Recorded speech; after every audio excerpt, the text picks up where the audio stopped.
Eu sou Mário Persona e essas são as respostas que eu dei aos que me perguntaram sobre a Bíblia.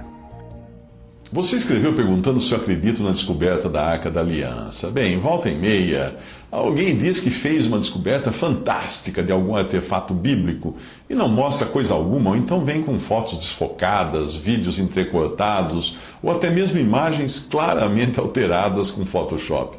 Tudo que esses pretensos arqueólogos têm é uma empolgante história para contar, repleta de teorias conspiratórias, de como eles foram impedidos de seguir adiante pelas autoridades de Israel, ou então por uma avalanche no Monte Ararat, eles não conseguiram desenterrar a Arca de Noé, ou então foram ameaçados de morte por terroristas, e por aí vai.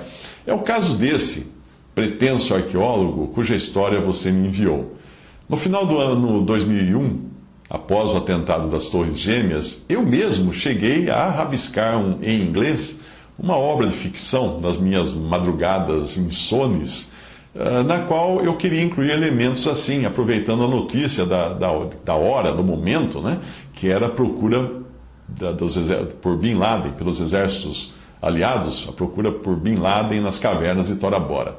O texto ainda está aí na internet, tão abandonado quanto um artefato arqueológico. Se você quiser saber como eu escrevi esse texto, você faz uma busca por www.torabora.blogspot.com. Talvez ainda esteja lá. Você pode visitar, se você encontrar, mas por favor não vá acreditar que seja real. É pura ficção. E eu parei de escrever quando alguns sites no exterior começaram a levantar a hipótese de a história ter sido escrita por um terrorista usando pseudônimo. Eu fiquei assustado. Em 2002, alguém comentou daquela minha obra de ficção, aí daquele meu blog.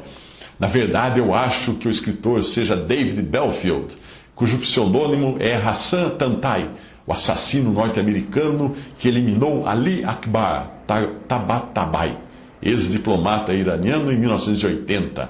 Hassan aparece no novo filme de sucesso iraniano, Kandahar, e é um homem procurado nos Estados Unidos. Olha, quando eu li isso, eu caí na gargalhada, porque tinha gente acreditando que aquilo era um texto real, quando era uma obra de ficção, uma brincadeira que eu escrevi de madrugada.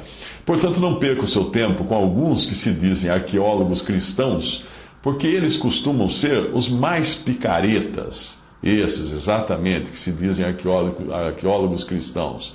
Eu mesmo, antes da minha conversão, fui enganado por um autor suíço chamado Erich von Däniken, que escreveu Eram os Deuses Astronautas?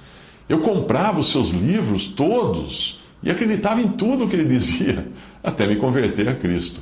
Hoje ele é milionário, é dono de um parque temático sobre extraterrestres que teriam visitado a Terra na antiguidade e coisas desse tipo. Na minha ignorância e crendice, eu fui um dos que o ajudaram a ficar milionário e a seguir adiante com suas fantasias. Obviamente, existem vários cientistas, pesquisadores, arqueólogos que são sérios e geralmente estão ligados a alguma universidade, a alguma organização idônea.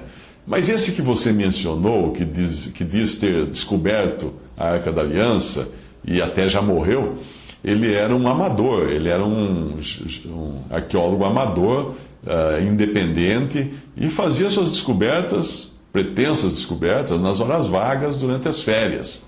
Existem muitos arqueólogos profissionais e idôneos trabalhando em tempo integral no Oriente Médio, desenterrando tudo, revirando aquela terra de cabeça para baixo. E eles têm descoberto muitas coisas e apresentado até provas das suas pesquisas, das suas descobertas.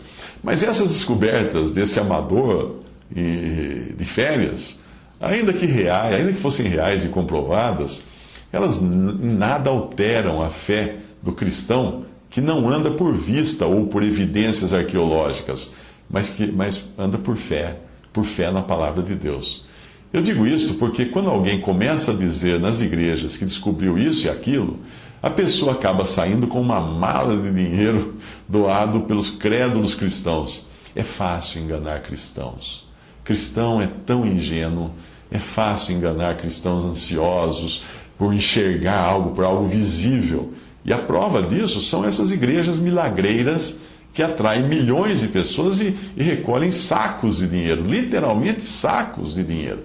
É por essa razão que os chamados testemunhos, entre aspas, são tão populares nas igrejas. E existem hoje até profissionais que cobram cachês, cobram caro para contar os seus testemunhos. Considerando que quem conta um conto aumenta um ponto, não é difícil entender que até testemunhos genuínos acabem se transformando em lendas cinematográficas depois de contados algumas centenas de vezes. A própria pessoa que conta acaba acreditando que aquilo aconteceu mesmo, porque ele conta tantas vezes que ele acrescenta um pedacinho cada vez e aí ele acha que realmente aquela fantasia toda é real. E ele se torna um mitômano, ele acredita no mito que ele próprio criou. Tudo indica que o caso desse sujeito que já faleceu e que diz ter descoberto a Arca da Aliança, tudo indica que é uma fraude das mais mirabolantes. Ele dizia que descobriu a Arca da Aliança enterrada numa gruta exatamente debaixo do furo da rocha onde teria sido fincada a cruz de Cristo. Mas como mentira pouco é bobagem, ele afirmava que por esse furo teria escorrido o sangue de Jesus até o propiciatório, ou tampa da Arca da Aliança, de onde ele, esse suposto arqueólogo, teria colhido uma amostra cujos exames de DNA teriam demonstrado que o sangue não só seria comprovadamente de um homem nascido de uma virgem.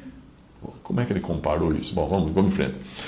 Como esse homem estaria vivo até hoje. Olha que exame de DNA ele fez, né? Incrível isso, saber essas coisas todas por um exame de DNA. Não, ele não fala nada de duendes, fadas e extraterrenos na história que ele conta. Mas até poderia falar, porque depois de uma história dessas, os crédulos da turma do Me Engana Que Eu Gosto iriam acreditar piamente nele.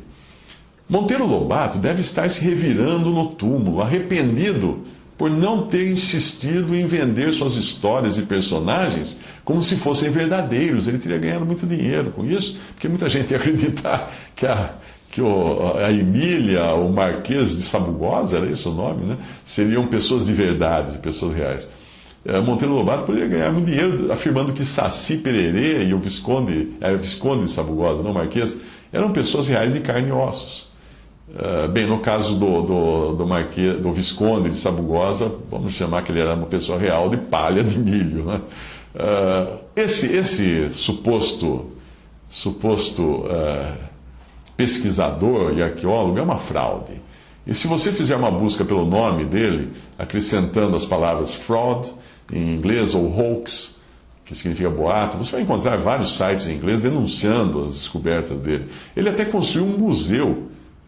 Ele construiu um museu que existe até hoje.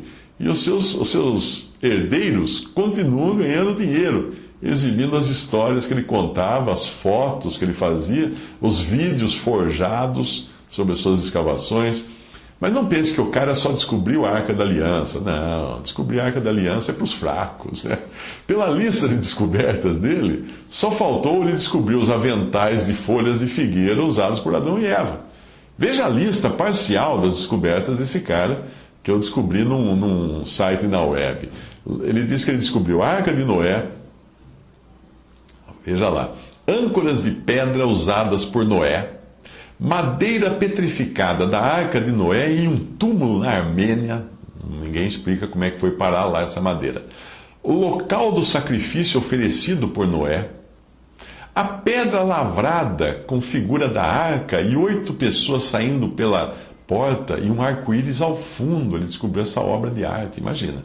Árvores petrificadas de antes do dilúvio, cujos troncos não tinham os tradicionais anéis de idade. Porque, obviamente, o dilúvio, quando Deus criou a terra, as árvores já eram grandes. Peças de metal da arca. Uau! Só faltou ele falar que descobriu o motor da arca também. Casa construída por Noé. Ele achou a casa de Noé, gente. Incrível, não? Pedras da mesma casa com inscrições sobre o dilúvio. Túmulo de Noé.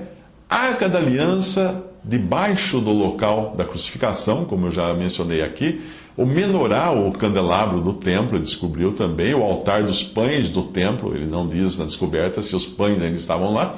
Altar de incenso do templo, sangue de Cristo derramado sobre a tampa da Arca da Aliança, análise de DNA do sangue provando ser do filho de uma virgem, furo na rocha onde foi fincada a cruz de Cristo, tábuas da lei contendo os 10 mandamentos, técnica, ele descobriu também, claro, a técnica da construção das pirâmides do Egito. O que mais ele descobriu? Sodoma e Gomorra. Claro, não ia perder essa. Ele descobriu bolas de enxofre que caíram sobre Sodoma e Gomorra. Ele descobriu o local da travessia dos israelitas no Mar Vermelho, monumento construído por Salomão, esqueletos humanos e de cavalos do exército afogado de Faraó, debaixo do Mar Vermelho, rodas revestidas de ouro e outras peças da carruagem de Faraó, debaixo da água no mar, o local do Monte Sinai, os 12 altares construídos por Moisés em Êxodo 24, a rocha que Moisés golpeou para sair água, ele achou essa rocha, local do terremoto que criou uma fenda que tragou Noé e seus seguidores, técnica usada para forjar o Santo Sudário, colunas de Salomão, túmulo dos patriarcas na caverna de Macpela, descobriu que José construiu a primeira pirâmide, essa eu não sabia também, silos construídos por José no Egito, ossos de gigantes pré-diluvianos. Ufa! Essa é a lista dele, do que tem no museu dele. Para um arqueólogo amador, trabalhando nas horas vagas, nas férias, até que ele descobriu um bocado de coisas, não?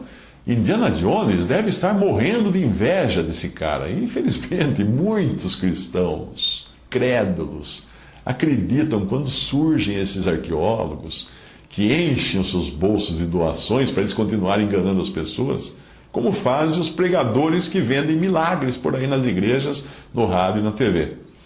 Não satisfeitos com a fé genuína pregada na Bíblia, esses cristãos que seguem essas pessoas saem em busca de coisas para enxergar, de milagres para ver, de maravilhas, de sinais, de coisas, de bobagens, no fim, que não é essa lista aí.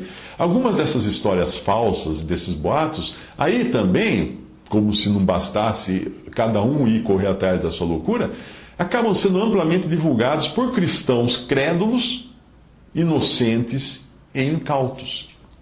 E isso vai acabar também contaminando outros cristãos crédulos, e aí a coisa fica viral.